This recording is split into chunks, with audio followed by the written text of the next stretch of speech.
Hi everyone, this is Sabah Hassan this side, and I'm extremely sorry for uploading this video so late. But then there was some other engagement also which I had to fulfill.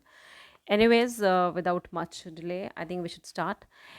We have already done 4 part of this chapter और इस topic को पढ़ने से पहले चार जो पहले के हैं फेडरलिज्म पार्ट 1, 2, 3, 4 हैं उन्हें प्लीज़ आप देख लें. उसके बाद ये ज़्यादा समझ में आएगा. इससे पहले भी हम लोगों ने पढ़ा था कि फेडरलिज्म के क्या क्या चीज़ें हैं, कैसे हम कह सकते हैं कि इंडिया फेडरल कंट्री है, या क्या क्या बातें हैं. सारी बातें हम लोगों ने की थी. बीच में मैंने कुछ बेसिक वीडियोस 1, 2, 3 के बनाए थे, लेकिन फिर मुझे पता चला, या जितने भी मेरे पास मैसेजेस आ रहे थे पर्सनली, उससे मुझे पता चला कि वो लोग चाह रहे हैं कि सिलेबस पहले हम कंप्लीट कराएं. तो मैंने कहा ठीक है, अब इस चैप्टर को ही हम इस तरीके से पढ़ाते हुए चलेंगे कि इन केस अगर आपको you get stuck up somewhere, हम लाइक उस चीज़ को हम टाइम देंगे, आराम से करेंगे, कोई जल्दी नहीं है. और वैसे आप लोगों की ऑनलाइन क्लासेस तो सबकी चल ही रही होंगी, और जब हमारी ऑनलाइन क्लासेस होंगी तो हम इस चीज़ को और अच्छे से समझा देंगे. और यहाँ पे भी जो बच्चे मेरे नहीं हैं, वो अगर ये कोई कोई दिक्कत आ रही है, कोई प्रॉब्लम आ रही है, तो प्लीज़ आप उसको मैसेज या कमेंट बॉक्स में मुझे बता दें, तो मैं इसको और टाइम लेके उसको समझा दूँगी. ओके. अब क्या था कि ये था कि फेडरलिज्म कैसे प्रैक्टिस किया जा रहा है, कैसे हम कह सकते हैं कि भाई फेडरलिज्म का मतलब क्या था. फेडरलिज्म का मतलब ये होता है कि पावर को शेयर करना होता है ना. एक सेंटर बॉडी होती है और स्टेट बॉडी होती है और लोकल बॉडीज़ भी होती हैं, जिससे हम पावर को डिवाइड करते हैं और एक आदमी के हाथ में सारा पावर नहीं होता है. यही फेडरलिज्म था. तो अब हिंदुस्तान जैसी बड़ी जगह पे, जहाँ पे इतनी, जैसे मैंने कई बार इस वर्ड को यूज़ किया है कि इंडिया एक मोज़ैक कल्चर है. यहाँ पे बहुत तरह तरह के लोग हैं, अलग अलग तरह के religion, region, caste, colour, sex, बहुत सारी तरह की डाइवर्सिटी है. तो ऐसे डाइवर्स कंट्री में फेडरलिज्म को प्रैक्टिस करना क्या आसान था? पावर को डिस्ट्रीब्यूट करना, फिर उसको अच्छे तरीके से चला पाना, क्या ये आसान था? कैसे हुआ, क्या हुआ? तो देखो, इसमें ये बात जाहिर सी बात है कि सिर्फ कॉन्स्टिट्यूशन में ये बात लिखी है कि India is a federal country, तो हम फॉलो कर रहे हैं. नहीं, अब ज़रूरी नहीं होता कि अगर कोई इतनी स्मूथली ये सब चीज़ चली आ रही है अब तक, और अभी एज सच कोई इतना बहुत बड़ा डिस्प्यूट सामने नहीं आया है, तो खाली कॉन्स्टिट्यूशन में लिखे होने की वजह से फेडरलिज्म प्रैक्टिस किया जा रहा है हिंदुस्तान में आसानी से, ये नहीं हो सकता. कुछ और भी चीज़ें हैं जिसकी वजह से ये जो फेडरलिज्म वाला है मोड, ये हमारे इंडिया में अच्छे तरीके से इस्टेब्लिश हो पाया है. उसकी सबसे ज़्यादा इंपॉर्टेंट वजह है वो इसलिए है कि अगर फेडरल वाला एक्सपेरिमेंट इंडिया में वाकई कामयाब हुआ है, तो वो इसलिए हुआ है क्योंकि इंडिया में बेसिकली डेमोक्रेटिक पॉलिटिक्स का नेचर है. डेमोक्रेटिक पॉलिटिक्स के नेचर का मतलब क्या हो गया कि हिंदुस्तान में इस तरीके का माहौल है कि यहाँ हिंदुस्तान में इस बात को शुरू से हमारे कॉन्स्टिट्यूशन में इस बात को कह दिया गया कि सब यहाँ पे जो हम कानून बनेगा या जो नेता चुना जाएगा वो लोगों की मर्ज़ी के हिसाब से होगा. यानी क्योंकि लोगों की मर्ज़ी को हम लोगों ने बहुत अहमियत दी है, लोगों की मर्ज़ी को हम लोग इतनी अहमियत देते हैं, और ये बात है कि लोगों के लिए कानून बनेगा, उनके ख़िलाफ़ कुछ नहीं होगा, कोई डिक्टेटरशिप नहीं होगी, कोई बहुत ज़्यादा उन्हें दबाया नहीं जाएगा. तो ये डेमोक्रेटिक माहौल जो है हिंदुस्तान में, उसकी वजह से फेडरलिज्म के प्रिंसिपल को यहाँ पे इस्टेब्लिश करने में हमें आसानी हुई. अब कुछ अलग अलग तरीक़े से चीज़ें हुई हिंदुस्तान में. वो कैसे हुई कि जिसकी वजह से मतलब हम देखते हैं कि फेडरलिज्म आसानी से यहाँ पे चल गया. पहला इसमें क्या था कि लिंग्विस्टिक स्टेट. अब लिंग्विस्टिक स्टेट क्या होता है? लिंग्विस्टिक स्टेट समझ एक तरीक़े से देखा जाए कि जो हिंदुस्तान में डेमोक्रेटिक पॉलिटिक्स थी उसका एक इम्तिहान था. कैसे इम्तिहान था? इम्तिहान इस तरीके से था कि अगर देखो, जब आज़ादी हमें मिली थी, तो जब हमें आज़ादी मिली थी उस वक्त ऐसे आसार थे कि हमें पूरी कंट्री को ज़ाहिर है पूरा सा अच्छे से करना था, क्योंकि उस टाइम तो क्या हुआ था कि कुछ ब्रिटिश ने अपने कब्ज़े में कर रखा था, कुछ राजा महाराजा के प्रिंसली स्टेट्स थे. जब हिंदुस्तान सारे इन सब राजा वाजा वाला चक्कर ख़त्म हो गया और इंडिया में एक डेमोक्रेटिक कंट्री का इस्टेब्लिशमेंट हो गया, तो स्टेट्स को दोबारा से बनाया गया. अब हो गया कि हम कैसे स्टेट्स को डिवाइड करें, पूरे इंडिया को कैसे कैसे डिफरेंट डिफरेंट स्टेट्स में हम डिवाइड करें, कैसे कहें कि ये है, ये है, क्या एरिया हम रखें, किस तरीके से हम करें. तो सबसे पहले ये कहा गया कि देखो, ऐसा करते हैं कि जो लिंग्विस्टिक स्टेट की हम फॉर्मेशन करते हैं. लिंग्विस्टिक स्टेट की फॉर्मेशन क्या था? लिंग्विस्टिक स्टेट की फॉर्मेशन, अब मैं भी तुम्हें आगे जाके ये भी बताऊंगी कि क्यों हम कहते हैं कि ये डेमोक्रेसी का इम्तिहान था. हम बताते हैं अभी आगे, पहले अभी मेरे साथ चलो. तो हुआ क्या कि ये हुआ कि भाई ऐसा करते हैं, कैसे हम कहें कि यहाँ तक हिंदुस्तान है, भाई दूसरा वाला जहाँ तक पंजाब है, यहाँ तक आसाम है, कैसे हम करें, क्या करें, कैसे हम इस चीज़ को डिवाइड करें. तो ये हुआ कि ऐसा करते हैं कि जो कॉमन लैंग्वेजेस जो लोग बोल रहे हैं ना, उनको उस पूरे एरिया के जहाँ तक वो लैंग्वेज कॉमन बोली जा रही है, उस पर्टिकुलर रीजन को हम एक स्टेट बना देते हैं। फिर दूसरी लैंग्वेज जहाँ से शुरू हो रही है उस पूरे एरिया को हम पूरा दूसरा स्टेट बना देते हैं। अब ये जो लिंग्विस्टिक स्टेट की बात हुई थी तो लोगों को एतराज़ भी हुआ, लोगों को लगा कहीं ऐसा ना हो जाए कि ये फिर से मुसीबत आ जाए और जो लिंग्विस्टिक स्टेट है वो अपनी आज़ादी को डिक्लेयर कर दे, वो कह दे हम इंडिपेंडेंट है, हमारी भाषा तुम्हारी भाषा से अलग है और हम तुम्हारे साथ, फिर हम इनके साथ क्यों रहे, इनकी लैंग्वेज भी अलग है, हो सकता है कल्चर भी अलग हो। और खाली लैंग्वेज के बेसिस पे नहीं किया गया था स्टेट की फॉर्मेशन, कहीं कहीं सेम कल्चर की वजह से या एक तरह की जोग्राफी की होने की वजह से, जैसे नागालैंड वगैरह है, उसके बेसिस पे एक पर्टिकुलर स्टेट को कार्व आउट किया गया था, बनाया गया था।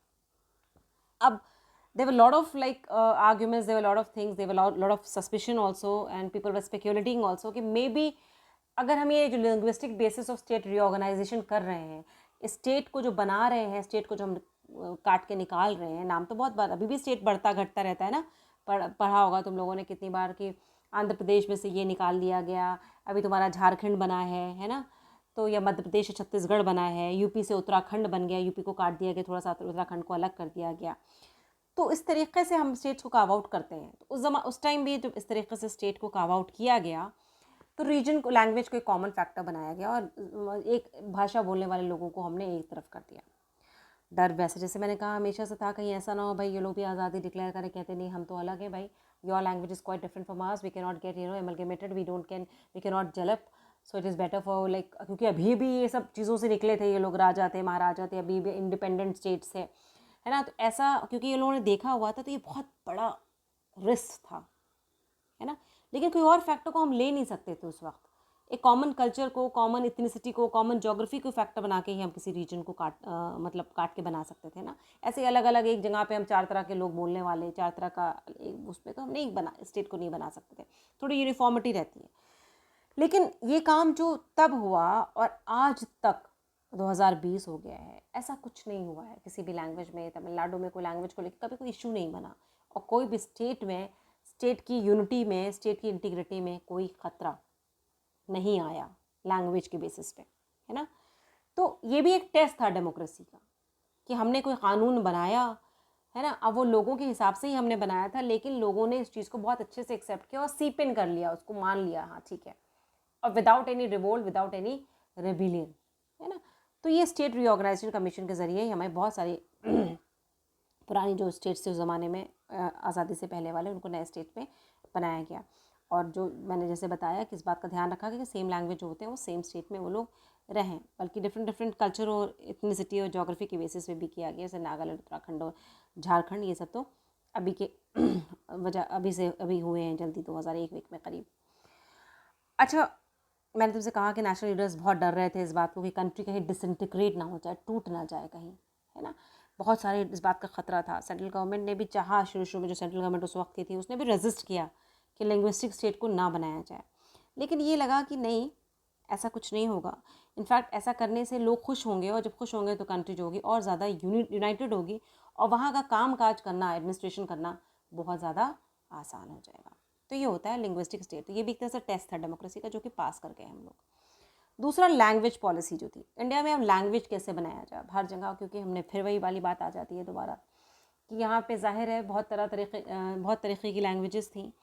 अब किस लैंग्वेज को कितनी अहमियत देनी है, किसको नहीं देनी है।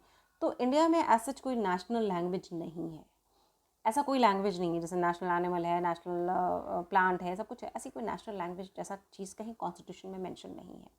हाँ, ऑफिशियल लैंग्वेज है। ऑफिशियल लैंग्वेज का क्या मतलब होता है? ऑफिशियल लैंग्वेज का मतलब ये होता है कि सारे सरकारी कामकाज में, जितने भी सरकारी कामकाज में होंगे उसमें हिंदी में कामकाज होगा, और हिंदी के साथ साथ इंग्लिश को भी ऑफिशियल लैंग्वेज में डाल दिया गया। हिंदी क्योंकि 44% के करीब लोग बोलते हैं, इसलिए हिंदी को ऑफिशियल लैंग्वेज का दर्जा दिया गया कामकाज में कर। लेकिन साइड बाय साइड इंग्लिश भी दे दिया गया था। पहले ये कहा गया था कि इंग्लिश को सिर्फ 1956 तक रखा जाएगा और बाद में हटा दिया जाएगा, बट ऐसा नहीं हुआ और उसको कंटिन्यू किया गया, और आज तक हमारी इंग्लिश लिंक लैंग्वेज भी है और ऑफिशियल लैंग्वेज भी है। अब मैं तीनों में थोड़ा सा एक डिफरेंस यहाँ पे बता दूँ कि नेशनल लैंग्वेज क्या होती है भाई, ऑफिशियल लैंग्वेज क्या होती है, और लिंक लैंग्वेज का मतलब क्या हो गया। अभी ज़रा सा थोड़ा सा फर्स्ट पैरा मैं बता दूँ, समझा दूँ, फिर ये बात समझाती हूँ। ठीक है, तो हमारे कॉन्स्टिट्यूशन ने कोई नेशनल लैंग्वेज का स्टेटस किसी भी लैंग्वेज को नहीं दिया था। हिंदी को हमने ऑफिशियल लैंग्वेज का वो दिया, क्योंकि अबाउट 40% ऑफ इंडियंस हिंदी बोलते थे इसलिए, और बाकी बहुत सारी लैंग्वेजेस, 21 अदर लैंग्वेजेस थी जिसको शेड्यूल्ड लैंग्वेज कहते हैं। अब शेड्यूल्ड लैंग्वेज क्या होती है? शेड्यूल्ड लैंग्वेज कोई नहीं होती है, बहुत सारे लैंग्वेजेस हैं, मतलब अराउंड मतलब थाउजेंड्स ऑफ लैंग्वेजेस हैं यहाँ पे, छोटी छोटी बहुत सारी हैं लैंग्वेजेस।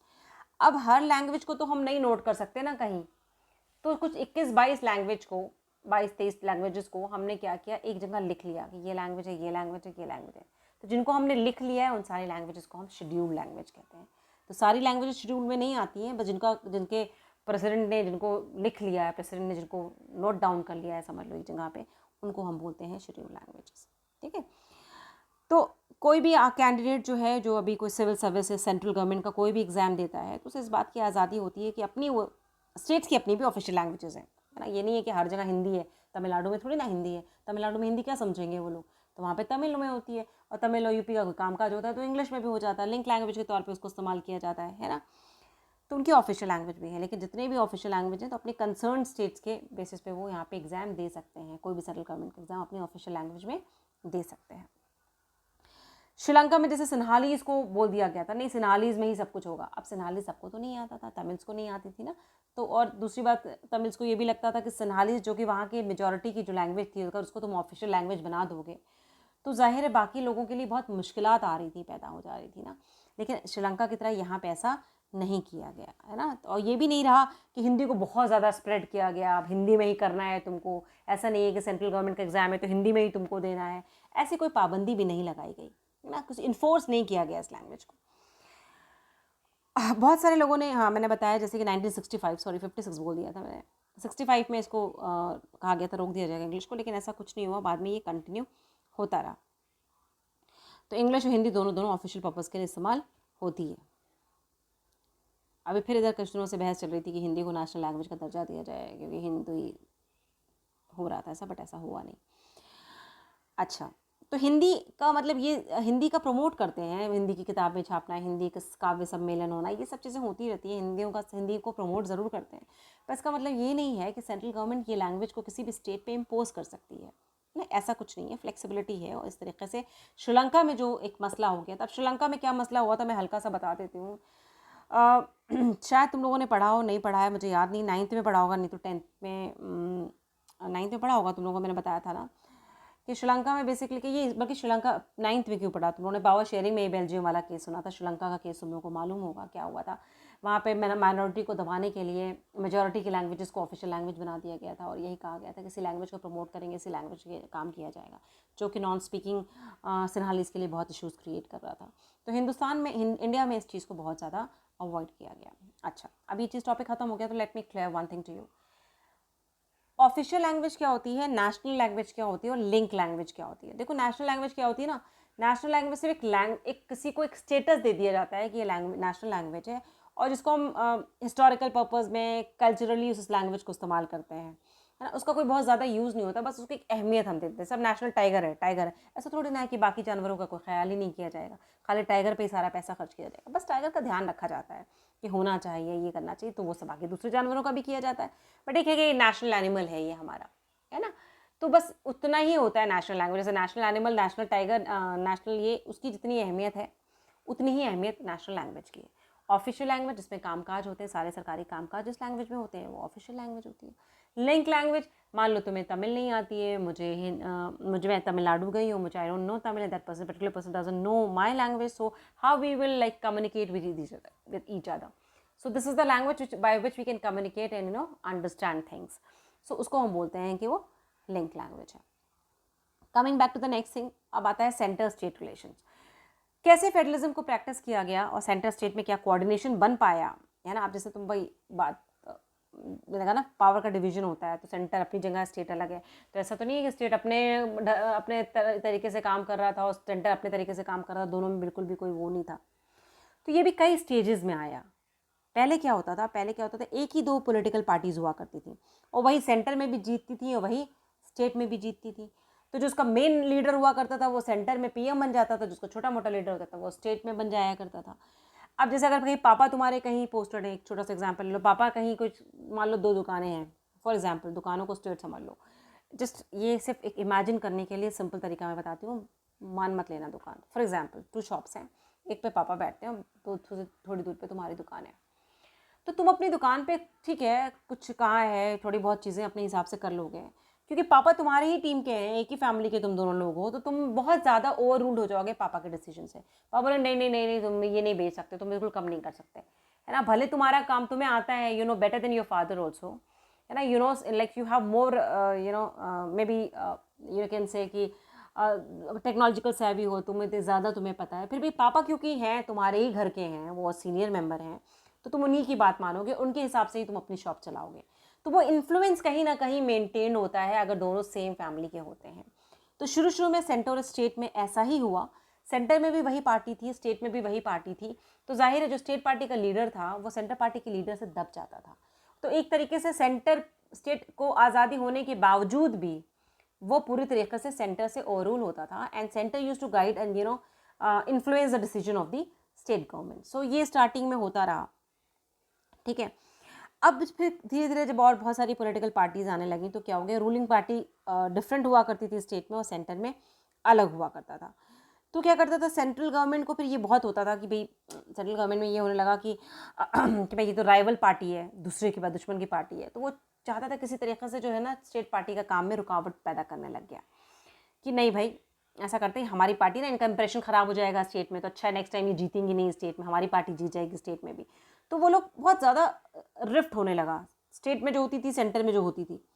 अभी कॉन्सेप्ट अगर स्टेट एंड सेंटर का नहीं है तो प्लीज़ मेरे वीडियोस पहले वाले हैं उसको देख लेना, तो और क्लियर हो जाएगा, क्योंकि अगर मैं हर वीडियो में पुराने से लेके चलूँगी ना थोड़ा मुश्किल हो जाएगा, ठीक है। तो फिर अब ये होने लगा कि भाई सेंटर वाला सोचता था मेरी पार्टी स्टेट में नहीं जीती है, तो जो जीती है ना उसके कामकाज में दखल अंदाजी कर दो। और जाहिर सी बात है हमारे यहाँ फेडरल स्ट्रक्चर ज़रूर है, कुछ चीज़ों में आज़ादी है, लेकिन हर चीज़ में आप सेंटर को हटा नहीं सकते हैं, उसके इन्फ्लुएंस को एकदम से आप ख़त्म नहीं कर सकते हैं। फिर थोड़ा सा वहाँ पे प्रॉब्लम होने लगी जब ये 1990 के बाद जो कोलिशन गवर्नमेंट वाला कॉन्सेप्ट आया। अब पूछोगे कोलिशन गवर्नमेंट क्या होती है? कोलिशन गवर्नमेंट ये होती है जब जैसे बहुत सारी पार्टीज़ हो जाती हैं। अब जैसे सपोज क्लास में है ना, मान लो 13, 14, 15 बच्चे हैं, मान लो फॉर एग्जाम्पल मान लो 25 बच्चे हैं, ठीक है। हमने कहा कि हम भाई इस क्लास में हम कौन कौन मॉनिटर बनना चाहते हैं, जो बनना चाहता है वो खड़ा हो जाए। अब मान लो सपोज 30 बच्चे, मान लो तुम 30 बच्चे हैं क्लास में, 10 बच्चों ने कहा, 10 बच्चों ने हाथ खड़ा दिया हम बनना चाहते हैं, हम